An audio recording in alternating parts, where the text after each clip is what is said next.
Hi hello ನಮಸ್ಕಾರ, welcome back to Sakshi kitchens.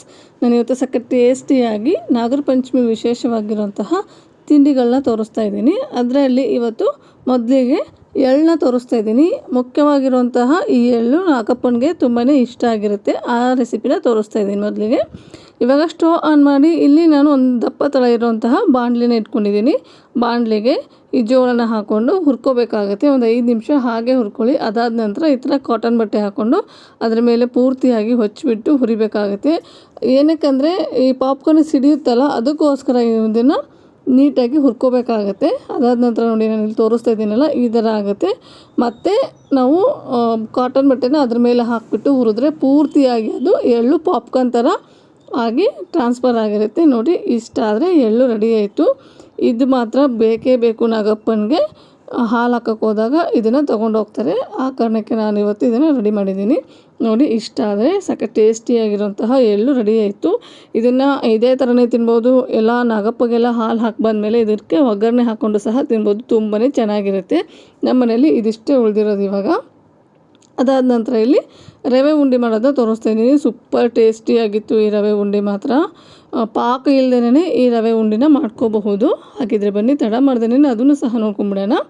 ಇಲ್ಲಿ ನಾನು ಸ್ಟವ್ ಆನ್ ಮಾಡಿ ಒಂದು ಪ್ಯಾನ್ ಇಟ್ಕೊಂಡಿದ್ದೀನಿ. ಆ ಪ್ಯಾನ್ಗೆ ಈ ಬಾಂಬೆ ರವೆ ಬರುತ್ತಲ್ಲ, ಬಾಂಬೆ ರವೆನ ಹಾಕ್ಕೊತಾ ಇದ್ದೀನಿ. ನೀವು ಬಾಂಬೆ ರವೆ ಅಂತಲೇ ಅಲ್ಲ, ಚಿರೋಟಿ ರವೆಯನ್ನು ಸಹ ಹಾಕ್ಕೊಂಡು ಈ ರವೆ ಉಂಡೆನ ಮಾಡ್ಕೋಬಹುದು. ಈ 1 ಕಪ್ ಆಗೋಷ್ಟು ಬಾಂಬೆ ರವೆನ ಹಾಕ್ಕೊಂಡು ಮೀಡಿಯಮ್ ಫ್ಲೇಮಲ್ಲಿ ಹುರ್ಕೋಬೇಕಾಗತ್ತೆ. ಹುರಿದ್ಮೇಲೆ ನಾವು ರವೆನ ಹಾಕೊಳ್ಳುವಾಗ ಒಂಥರ ಇರುತ್ತೆ, ಈ ಥರ ಹುರ್ಕೊಂಡ್ಮೇಲೆ ಒಂದು ಸ್ವಲ್ಪ ಅಳ್ಳದಂಗೆ ಕಾಣಿಸುತ್ತೆ. ಅಷ್ಟಾದರೆ ಸಾಕಾಗುತ್ತೆ. ಅದು ಗೊತ್ತಾಗಲಿಲ್ಲ ಅಂದರೆ ನಿಮಗೆ, ನಾವು ರವೆ ಹುರಿಯುವಾಗ ಹೊಗೆ ಆಡೋಕ್ಕೆ ಶುರು ಆಗುತ್ತೆ. ಅಷ್ಟಾದರೆ ಸಾಕಾಗುತ್ತೆ. ಇದನ್ನು ನಾನು ನೋಡಿ ರೆಡಿಯಾಗಿದೆ. ಇದನ್ನು ಪಕ್ಕಕ್ಕೆ ಇಟ್ಕೊಂಡಿದ್ದೀನಿ. ಅದಾದ ನಂತರ ಇಲ್ಲೊಂದು ಚಿಕ್ಕದು ಫ್ರೈಯಿಂಗ್ ಪ್ಯಾನ್ ತೊಗೊಂಡು ಅದಕ್ಕೆ 2 ಸ್ಪೂನ್ ಆಗೋಷ್ಟು ತುಪ್ಪ ಹಾಕ್ಕೊಂಡಿದ್ದೀನಿ. ಹಾಗೆ ಚಿಕ್ಕದಾಗಿ ಕಟ್ ಮಾಡ್ಕೊಂಡಿರೋಂತಹ ಗೋಡಂಬಿ ಹಾಗೆ ಬಾದಾಮಿನ ಹಾಕ್ಕೊಂಡು ಫ್ರೈ ಮಾಡ್ಕೊತಾ. ಇದು ಒಂದು ಅರ್ಧ ಫ್ರೈ ಆದಮೇಲೆ ಇದಕ್ಕೆ ದ್ರಾಕ್ಷಿನೂ ಸಹ ಫ್ರೈ ಮಾಡ್ಕೊತಾ ಇದ್ದೀನಿ. ಇದು ಟೋಟಲಿ ಆಪ್ಷನಲ್ಲು. ಇದು ನಿಮಗೆ ಇಷ್ಟ ಇದ್ದರೆ ಹಾಕೋಬೋದು ಡ್ರೈ ಫ್ರೂಟ್ಸು, ಬೇಡ ಅಂದರೆ ಸ್ಕಿಪ್ ಮಾಡ್ಕೊಳ್ಳಿ. ಇದನ್ನು ಸಹ ನಾನು ಪಕ್ಕಕ್ಕೆ ಇಟ್ಕೊಂಡಿದ್ದೀನಿ. ಇದೆಲ್ಲ ರೆಡಿ ಮಾಡ್ಕೊಳ್ಳೋಕ್ಕಿಂತ ಮುಂಚೆನೇ ನಾನಿಲ್ಲಿ ಮಿಕ್ಸಿ ಜಾರಿಗೆ 1 ಕಪ್ ಆಗೋಷ್ಟು ಸಕ್ಕರೆ ಹಾಗೆ ಒಂದು 4 ಏಲಕ್ಕಿ ಕಾಯಿನ ಹಾಕ್ಕೊಂಡು ಪೌಡರ್ ಮಾಡ್ಕೊಂಡು ತೊಗೊಂಬಂದಿದ್ದೀನಿ. ಇದನ್ನು ಇವಾಗ ಸೇರಿಸ್ಕೊಳ್ಳೋಣ.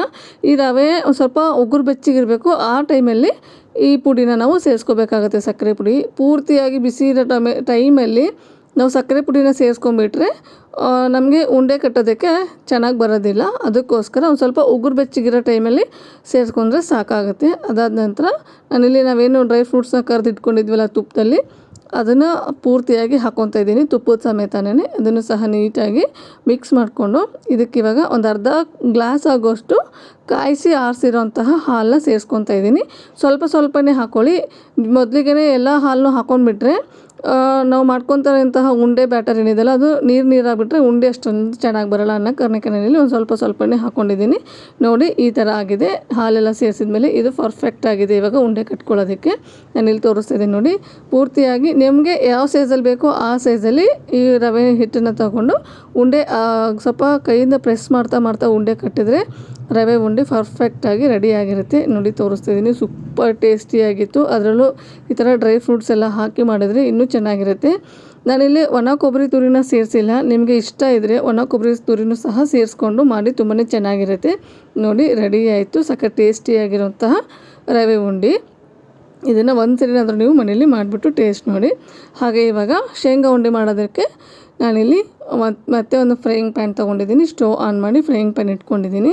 ಅದಾದ ನಂತರ ಇಲ್ಲಿ 1 ಕಪ್ ಆಗುವಷ್ಟು ಶೇಂಗಾನ ಹುರ್ಕೊತಾ ಇದ್ದೀನಿ. ಶೇಂಗಾ ನಮಗೆ ಒಳಗಡೆ ಪೂರ್ತಿಯಾಗಿ ಫ್ರೈ ಆಗಿರಬೇಕು, ಮೇಲ್ಗಡೆ ಕಪ್ಪಗಾಗಿರಬಾರ್ದು. ಕಪ್ಪಗಾಗ್ಬಿಟ್ರೆ ಕಹಿ ಬಂದುಬಿಡುತ್ತೆ ನಮಗೆ ಉಂಡೆ. ಸ್ವಲ್ಪ ಹೈ ಟು ಲೋ ಫ್ಲೇಮಲ್ಲಿ ಇಟ್ಕೊಂಡೇನೆ ನಾವು ಈ ಶೇಂಗಾನ ಹುರ್ಕೋಬೇಕಾಗತ್ತೆ. ನೋಡಿ, ನಾನು ಇಲ್ಲಿ ತೋರಿಸ್ತಾ ಇದ್ದೀನಲ್ಲ ವಿಡಿಯೋದಲ್ಲಿ, ಈ ಥರ ಹುರ್ಕೊಂಡ್ರೆ ಸಾಕು. ಇದು ಇವಾಗ ನೀಟಾಗಿ ಫ್ರೈ ಆಗಿದೆ. ಇದನ್ನು ಒಂದು ತಟ್ಟೆಗೆ ತೆಗೆದುಬಿಟ್ಟು ಮೇಲ್ಗಡೆ ಸಿಪ್ಪೆನೆಲ್ಲ ತೆಗಿಬೇಕಾಗುತ್ತೆ. ಸಿಪ್ಪೆ ಇದ್ದರೆ ಉಂಡೆ ಅಷ್ಟೊಂದು ಚೆನ್ನಾಗಿ ಬರೋಲ್ಲ. ಅದಕ್ಕೋಸ್ಕರ ಸಿಪ್ಪೆನ ತೆಗಿತಾ ಇದ್ದೀನಿ. ಹಾಗೆ ಪಂಚಮಿ ಹಬ್ಬ ಅಂದರೆ ನನಗೆ ನೆನಪಾಗೋದು ಈ ಉಂಡೆಗಳು, ಮನೇಲಿ ಮಾಡಿರೋಂತಹ ಸಿಹಿಯಾದ ತಿಂಡಿಗಳು. ಅದಲ್ಲದೇ ಕೊಬ್ಬರಿ ಬುಗ್ರಿ ಅಂತ ಮಾಡ್ತಾರೆ ಹಳ್ಳಿ ಕಡೆಯಲ್ಲಿ, ಅದು ತುಂಬಾ ಚೆನ್ನಾಗಿರುತ್ತೆ ಕೊಬ್ಬರಿ ಬುಗ್ರಿ. ಅದಲ್ಲದೇ ಮರಕ್ಕೆ ದೊಡ್ಡ ದೊಡ್ಡ ಮರಕ್ಕೆಲ್ಲ ಉಯ್ಯಾಲೆನ ಕಟ್ಬಿಟ್ಟು ಉಯ್ಯಾಲೆ ಆಡ್ತಾ ಇರ್ತಾರೆ. 5 ದಿನಗಳ ಕಾಲ ಉಯ್ಯಾಲೆನ ಕಟ್ಬಿಟ್ಟು ಉಯ್ಯಾಲೆನ ಆಡ್ತಾ ಇರ್ತಾರೆ. ತುಂಬ ಚೆನ್ನಾಗಿರುತ್ತೆ. ನಾವೆಲ್ಲ ಚಿಕ್ಕವರಿರುವಾಗ ಅದನ್ನೆಲ್ಲ ಆಟ ಆಡಿದ್ದೀವಿ. ಈ ಕೊಬ್ಬರಿಯಲ್ಲಿ ಬುಗುರಿ ಮಾಡಿಬಿಟ್ಟು ಸಹ ಆಟ ಆಡಿದ್ದೀವಿ. ಇವಾಗಿನ ಮಕ್ಕಳಿಗೆಲ್ಲ ಅದೆಲ್ಲ ನೋಡೋದಕ್ಕೂ ಸಹ ಸಿಗೋದಿಲ್ಲ, ಅದನ್ನು ಎಂಜಾಯ್ ಮಾಡೋದಕ್ಕೂ ಸಹ ಆಗೋದಿಲ್ಲ. ಹಾಗೆ ಪಂಚಮಿ ಹಬ್ಬ ಬಂದರೆ ಸಾಕು ಎಲ್ಲರ ಮನೆಗಳಲ್ಲೂ ಉಂಡೆ ಮಾಡ್ತಾ ಇರ್ತಾರೆ. ನಮ್ಮ ಮನೇಲೂ ಸಹ ಮಾಡ್ತಾ ಇರ್ತಾರೆ. ನಮ್ಮ ಮನೇಲಿ ಉಂಡೆ ಮಾಡೋದು ನಮ್ಮಪ್ಪ ನಮ್ಮಮ್ಮಂಗೆ ಪಾಕ ತೆಗೆದ್ಬಿಟ್ಟು ಉಂಡೆ ಮಾಡೋಕೆ ಬರೋದಿಲ್ಲ. ಆ ಕಾರಣಕ್ಕೆ ನಮ್ಮಪ್ಪ ಮಾಡ್ತಾ ಇರ್ತಾರೆ. ನಮ್ಮಪ್ಪ ಮಾಡುವಾಗ ನಮ್ಮಪ್ಪ ಯಾವ ಥರ ಮಾಡ್ತಾರೆ ಏನು ಅಂತ ಕುತ್ಕೊಂಡು ನೋಡೋದೇ ಒಂದು ಚೆಂದ. ಅವ್ರು ಮಾಡ್ತಾ ಇರುವಾಗ ನಾನು ಉಂಡೆ ಕಟ್ತೀನಿ ಅಂತ ಹೋಗ್ಬಿಟ್ಟು ಚಿಕ್ಕವರಿರುವಾಗ ನಾವು ಸಹ ಉಂಡೆ ಕಟ್ಟಿದ್ವಿ. ಹಾಗೆ ಪಂಚಮಿ ಹಬ್ಬ ಅಂದರೆ ನಿಮಗೆ ಏನು ನೆನಪಾಗುತ್ತೆ? ನೀವು ಸಹ ಉಂಡೆ ಕಟ್ಟಿದ್ರಾ? ನೀವು ಸಹ ಕೊಬ್ಬರಿ ಬುಗ್ರಿನ ಆಟ ಆಡಿದ್ರೆ ಅಂತ ನನಗೆ ಕಾಮೆಂಟ್ ಸೆಕ್ಷನಲ್ಲಿ ಕಾಮೆಂಟ್ ಮಾಡಿ ತಿಳಿಸಿ. ನೋಡಿ, ನಾನಿಲ್ಲಿ ಇವಾಗ ಸಿಪ್ಪೆನೆಲ್ಲ ತೆಗ್ದಿರೋಂತಹ ಶೇಂಗಾನ ಮಿಕ್ಸಿ ಜಾರಿಗೆ ಹಾಕ್ಕೊಂಡಿದ್ದೀನಿ. ಅದ್ರ ಜೊತೆಗೆ ಇಲ್ಲಿ 1/4 ಕಪ್ ಆಗುವಷ್ಟು ಹುರ್ಗಡ್ಲೆನ ಸೇರಿಸ್ಕೊತಾ ಇದ್ದೀನಿ. ಇದನ್ನು ರಿವರ್ಸ್ ಪಲ್ಸಲ್ಲಿ ಮಿಕ್ಸಿನ ನಾವು ರನ್ ಮಾಡ್ಕೋಬೇಕಾಗುತ್ತೆ. ಸ್ವಲ್ಪ ತರಿಯಾಗಿದ್ದರೆ ತುಂಬಾ ಚೆನ್ನಾಗಿರುತ್ತೆ. ನಾನು ಇಲ್ಲಿ ತೋರಿಸ್ತಾ ಇದ್ದೀನಲ್ಲ, ಈ ಥರ ಆದರೆ ಸಾಕು. ಇದನ್ನು ಇವಾಗ ನಾನೇನು ಫ್ರೈ ಮಾಡ್ಕೊಂಡಿದ್ದೆಲ್ಲ ಪಾತ್ರೆ, ಅದೇ ಪಾತ್ರೆಗೆ ಹಾಕ್ಕೊಂಡು ಇದಕ್ಕೆ ಒಂದು 1/2 ಕಪ್ ಆಗುವಷ್ಟು ಬೆಲ್ಲನ ಸೇರಿಸ್ಕೊತಾ ಇದ್ದೀನಿ. ನೀವು ಸ್ವೀಟ್ ಜಾಸ್ತಿ ತಿಂತೀವಿ ಅಂದರೆ ನೀವು ಇಲ್ಲಿ ಸ್ವೀಟ್ನ ಸಮ ಪ್ರಮಾಣದಲ್ಲಿ ಹಾಕ್ಕೋಬಹುದು.